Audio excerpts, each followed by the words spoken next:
It is Thursday. With the warmer weather, folks are going to be thinking about taking their boats out of Montana's waterways.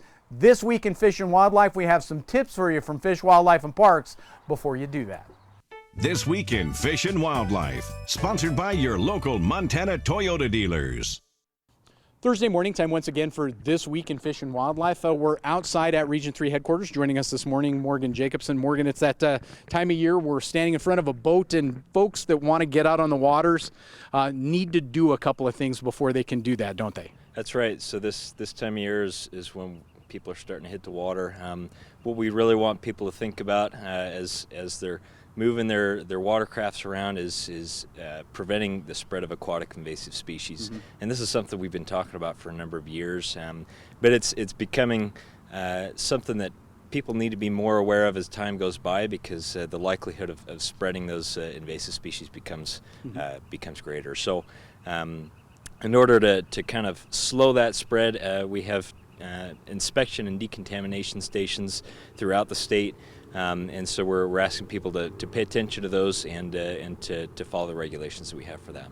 And it is working. I know that we're talking about this before we started this little segment. You have found aquatic invasive species. You have found mussels in these inspections. It is doing the job that it's supposed to. That's right. So far this year, we've found 8 vessels in Montana with mussels attached to them.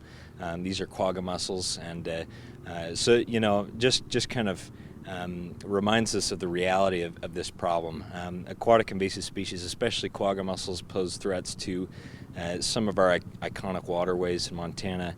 They pose threats to the economy, to recreation, to all kinds of things. And so what we're requiring people to do is if they're entering Montana from another state with their watercraft, whether that watercraft is motorized or not, they need to come by for an inspection.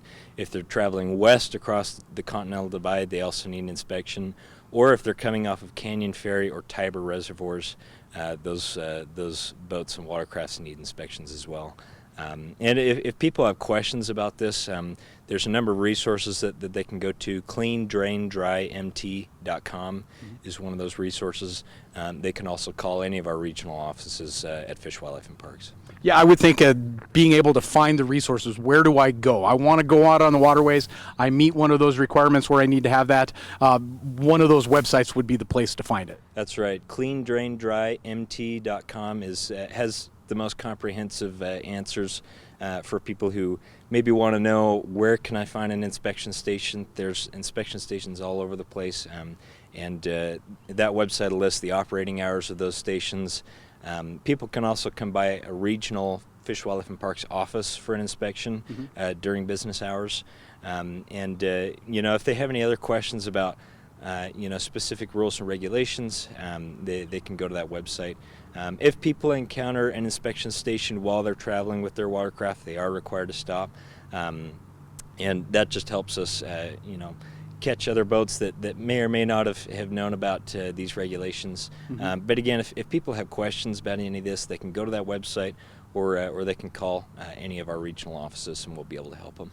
That's perfect. Again, Morgan Jacobsen joining us this morning, talking about something very critical to the waterways here in southwest Montana. Morgan, thank you very much. And that's This Week in Fish and Wildlife. This Week in Fish and Wildlife was brought to you by Toyota. Let's go places.